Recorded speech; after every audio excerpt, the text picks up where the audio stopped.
Assalamualaikum warahmatullahi wabarakatuh. Salam sejahtera ya. So hari ini aku nak beritahu lah. Sebenarnya aku nak cakap dalam bahasa Inggeris, tapi aku tak apa pandai. Tapi aku cubalah kalau nak gelak-gelak lah. Slow kan? Tutup dulu, tutup. Jadi apa yang aku nak beritahu lah. Sebenarnya apa yang jadi, aku tak tahu nak cakap macam mana lah. Mungkin ada insan ni dia nak merasa benda-benda yang baik, dia nak, tak kira apa sekalipun dia nakkan benda tu, dia nak sangat. Jadi kalau dia nak sangat, bagikan je lah. Itu aku tak tahulah siapa yang faham maksud aku ni, faham. Selagi dia tak dapat, dan dia akan terus berusaha untuk mendapatkannya sebenarnya. Dan dia tak kira lah. Bagi dia apa yang dia buat ni betul, tapi dia ada usaha lah untuk melakukan sesuatu ni untuk nak dapatkan kebaikan lah. Mungkin dia nak dapat kebaikan di dunia, dia nak dapatkan kebaikan di akhirat. Dan aku tak mampulah nak cakap macam mana, sebab mungkin terlalu degil, keras kepala dengan cara dia, kita tak tahulah. Dan mungkin banyak melibatkan penginayaan, sehingga kan tidak dapat berbuat apa-apa, sebab benda ni pula bermain dengan hadis dan juga nama Nabi Muhammad SAW. Dan apa maksud bila orang-orang yang dalam Islam ni menjadi suka untuk mendapatkan tempat untuk mengerjakan amal soleh ataupun apa-apa benda paling mulia lah, nak mendapatkan sesuatu benda yang baik. Dan apa kita tahu, benda ni kadang-kadang dengan simple lah, mengucap 2 kalimah syahadah. Dibentang kali ustaz ni orang kafir mudah aja, ataupun bukan Islam mudah saja pergi ke syurga, diberi laluan. Dan orang Islam ni diberikan fatwa, diberikan pemahaman seolah-olah sampai mengheret sesuatu macam nak berebut-rebut, macam bersaing antara satu sama lain, sehingga keluarkan hadis itu ni. Aku cakap terang, aku hanya boleh letak 50% saja, macam tu panggil aku. Dan aku tak suka nak cerita pasal ilmu aku ni hebat ke apa ke. Tentu aku tak cerita banyak. Dan aku kalau awal, itu je, simple aku beritahu. Dan aku tak minta pun orang percaya pada aku, bersama dengan aku, tak. Dan aku akan sentiasa memberi dorongan benda yang baik pada orang. Mungkin dia ni ada terbaik untuk memberi ilmu pada orang, ikutlah. Macam tu je. Tak semestinya aku ni cakap aku ni bagus, aku ni bijak pandai, tak. Daripada dengar orang yang tahu menghukum orang, bercakap tapi buta buat apa. Lepas tu pula, aku tak tahu dah, banyak orang bagi pertanyaan tentang murtad ke apa. Aku pun tak berani cakap lah. Bagi aku beginilah, simple lah. Daripada kita melihat kerosakan tu berlaku di dalam Islam disebabkan pemberontakan, ilmu pun kita faham, perpecahan pun dah, orang pun dah celaru dah, itu ini dah, itulah betulkan ini, kemudian bila tak betulkan jadi kadang macam-macam kan, diugut bunuh, nak disembelih, nak di hutan, nak disebat, kubur pun tak boleh nak ditanam kan, menjadi hal lah. Tapi kalau nak bawa orang masuk Islam ni, ya Allah, astaghfirullahalazim, la ilaha illallah.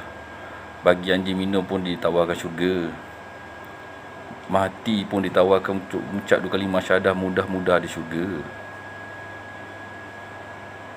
Astaghfirullahalazim, la ilaha illallah wal qayyum wa atubu ilaih. Aku tak tahulah kerja siapa ni. Dan banyak perkara aku pun tak tahu nak cakap, dan aku tak boleh nak teruskan banyak perkara, ada sebab-sebab dia. Dan apa yang aku boleh beritahu lagi, aku tak mudah untuk percayai orang sebenarnya. Dan tak ada guna aku nak cakap semua cerita ni. Bagi aku cakap terus terang lagi, nak terus terang dan berterus terang, aku tak suka sebenarnya. Banyak ustaz yang cukup dikenali pun aku tak suka. Aku tak pernah suka. Dan aku pernah cakap dengan satu orang ni, dia nak buat Islam lah kan, bukan aku lah. Aku cakap kalau Malaysia ni ada undang-undang, kalau daripada dia rosakkan Islam, gunakan ilmu Islam, akhirnya Islam dipandang dalam masyarakat rosak, lebih baik dia pergi. Sebab kalau kita tak nak dia murtad pun tak ada cara. Akhirnya melihat bayi-bayi di kat luar tu banyak dibuang, kita tak tahu fitnah apa yang sampai ni. Dia ada dua, satu fitnah yang Mungkin kita tidak tahu identiti siapa orang dia. Dan apa penyebab dia. Takut juga dia tahu bila anak dia dilahirkan dia tak Abdullah. Itu semua macam-macam sebab apa. Semua ni dah letakkan hukum. Lepas tu Nabi Muhammad memang mengatakan. Kemudian Al-Quran ditafsirkan begini. Tak ada cakap apa dah. Ibarat ilmu dah diangkat. Dah tak jumpa dah mana kepastian tu. So bagi aku terpulang lah pada mereka lah. Kalau rasa dia orang ni betul dah jahat, kau dah cakap orang ni setan, masuk neraka, tak apalah, buka laluan pergi dekat jawatan saya nak tukar agama. Mungkin dia rasa dekat agama tu boleh bagi dia syurga. Mungkin dia rasa itu betul dan dia boleh ikut, dia ada bebas dalam kehidupan dia, biarlah dia pergi. Daripada dia tertekan dia, serius cakap, daripada dia terosak dah kita tahu. Sekurang-kurangnya dia tak berosak lain Islam, dia akan ikutlah cara agama tu. Daripada dia orang terperap, tersakat kat situ. Sebab semua benda, contoh kalau Quran kata nak ikut, kalau kita baca Quran pun kita tahu apa yang Allah nak sebenarnya, apa yang Allah tak suka. Tapi akhirnya orang Islam minta perdamaian dengan orang-orang yang Allah murka. Itu betul-betul Allah tak suka. Allah hantar malaikat lagi pada satu Nabi tu, Nabi tu aku dah lupa pula sebab kaum Nabi Sodom. Malah cakap lah, aku dah dibela malam-malam ni, yang pandai tahulah. Dia hantar malaikat dari Mamaran, jangan buat begini. Tapi sekarang apa cerita? Mujahid boleh duduk sebelah ni pasal kes tandas.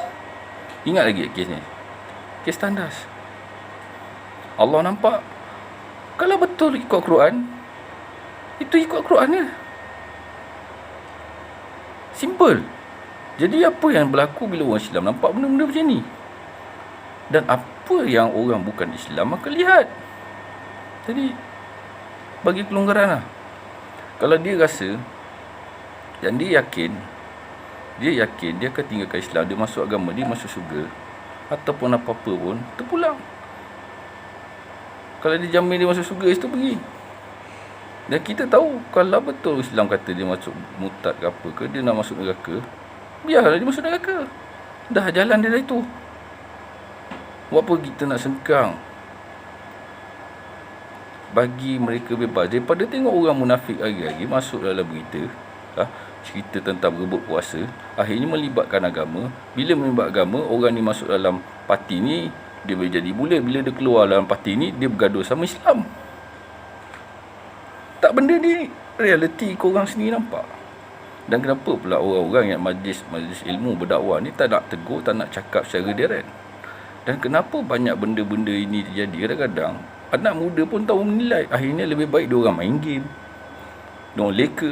Kemudian bila dah jadi macam ni, korang letakkan hukum, dia orang akan masuk neraka, dia orang dalam keadaan lain. Habis apa sekarang ni? Simple. Siapa nak ikut Islam, ikut. Siapa nak ikut Kristian, ikut. Siapa nak ikut Yahudi, ikut. Tak usah nak gaduh-gaduh, tak usah nak perang-perang, tak usah nak perang-perang antara satu sama lain. Siapa rasa betul, kalau orang ni dia pandai mencipta, tak apa, biarlah dia mencipta. Kadang-kadang kau sedar tak, dulu nak bina pula nak cipta kapal terbang, dulu tahu isu kan, jangan melanggar. Kadang-kadang mereka berjaya kan, akhirnya kau juga naik kapal terbang. Pergi haji naik apa? Mic tu siapa yang ciptakan? Orang Islam ciptakan mic. Engkau rakam ni, majlis-majlis ilmu ni siapa? YouTube ni siapa punya? YouTube ni siapa punya? Orang Islam. Yakin cakap dengan aku sekarang ni, YouTube ni orang Islam punya, Facebook orang Islam punya. Akhirnya kau masuk Islam, kau cakap orang tu kafir. Apa cerita sekarang? Sekarang ni orang Islam pula kena bagi penjelasan pada dia orang pula. Sebab apa? Korang juga yang akan mengata dia orang macam-macam. Kemudian dia orang juga memberikan kebenaran apa yang mereka ciptakan. Tanpa diduga kau menggunakan apa yang mereka ciptakan. Kalau rasa mereka dia orang ni kafir ke apa, jangan guna barang dia orang. Simple. Sekarang berlakunya salah faham. Contoh kat Perancis tentang Islamfobia. Aku pakai baju Paris and Gentleman Jadi sekarang ni macam ni je. Lebih baik Biarlah pilihan mereka. Duduklah bersaudara. Dia dengan ilmu dia, dia dengan agama dia. Kalau dia Kristian, dia agama Kristian. Kalau dia Islam, dia Islam. Mana yang ikut sesuai pada dia. Sekarang kalau orang nak ikut mazhab, okey, dalam Islam, okey, akhirnya kau kena ikut Imam Syafi'i. Yang ini tak boleh ikut imam ni. Kemudian kalau ikut peraturan pula, ada undang-undang. Jadi lebih baik biar dia orang pilih lah siapa nak duduk dalam Islam, duduk. Kalau dia rasa dia tak nak duduk dalam Islam, mungkin dia orang membontak, dia tak nak duduk Islam, aku nak keluar, sebenarnya dah tak mahu dah. Jadi dia orang buatlah perkara-perkara yang, sebab apa? Dah ada pemberontakan, dah salah faham. Kau cakap dia orang, kau nak larang dia orang, kau nak seksa dia orang ni sebab bila? Kau nak dudukkan dia orang ni dalam kelompok yang menyeksa kau apa? Mana satu yang betul? Ilmu pun dah tergabur. Orang sampai ke kebenaran buat buta masing-masing, yang mana dah cukup glamour nak pertahankan piuk nasib mereka. Sanggup nak jadi malaikat nyawa ada, malaikat nak kruk-kruk orang pun ada, jadi malaikat. Oh, semua malaikat gaib-gaib, manusia nak jadi malaikat pasal ilmu gaib semua dah ada. Yang dah tahu kedudukan pada mahsyar berapa lama bilion tahun. Itu Ustaz Wadi. Allahumma salli ala sayyidina Muhammad, Allahumma salli ala sayyidina Muhammad, dekat 10,000, 20,000. Itu Ustaz Jafri. Apa cerita? Kalau orang dengar macam tu, orang kafir akan fikir, macam kita punya permainan judi, pertaruhan, macam nasib. Jadi orang akan buat satu benda, dia sedekah, dia mengharap sesuatu nanti, tahu tak? Takut pula buat dosa. Dia tak nak taubat, dia tak nak minta maaf. Dia ambil jalan mudah, bersedekah, wakaf. Mungkin konon menyelamatkan hidup dia. Jadi benda ni makin lama orang akan jadi pandang pelik. Jadi mana satu kena betul kan? Bila kau betul sini pula jadi membangkah. Kemudian kau ceritalah, itulah sebenarnya ikut. Habislah. Kristian pun sama, Yahudi pun sama. Mereka lagi lama, Yahudi lagi teruk dulu.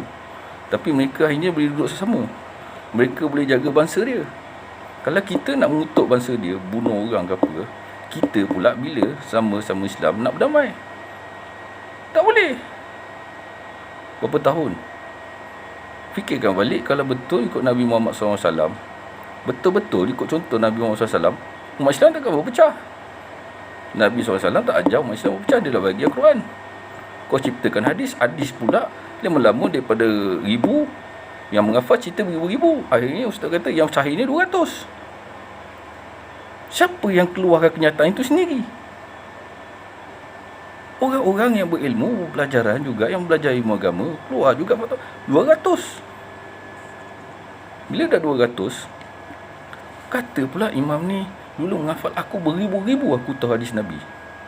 Yang ini pula aku menghafal lagi banyak lagi hadis Nabi, beribu-ribu. Bila orang singkap cerita tu, akhirnya ada satu lagi cara cerita tentang hadis Nabi. Kemudian pula Ustaz Wadi pula buka lagi. Di kota Madinah itu terlalu banyak majlis ilmu. Jadi faham tak? Apa dah jadi? Jadi cerita dia senang. Cerita dia senang je. Kerajaan, bagi aku simple je. Siapa yang kat luar tu, dia rasa tak yakin dengan Islam, dia nak mati dengan cara agama lain, biarkan. Mungkin dia rasa itu. Pada orang Islam, dia yakin agama ni adalah agama yang benar dan pengikut Rasulullah SAW, teruskan. Pada mereka yang tak nak teruskan, biarkan.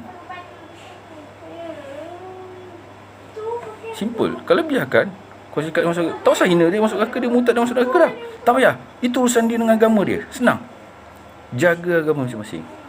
Didik agama dalam masa tu macam mana nak didik. Dia akan didik agama dia. Dia boleh ikut, dia akan didik orang tu lah. Senang lah. Akhirnya apa cerita? Islamfobia lah, perang saudara lah, besok dia ni mati, besok negara ni perang sana, membunuh sama sini. Ada juga yang buat bisnes. Kolek dulu duit semua, buat bangunan semua. Lepas tu pula satu tafiz berapa orang? Satu tafiz berapa ratus sebulan?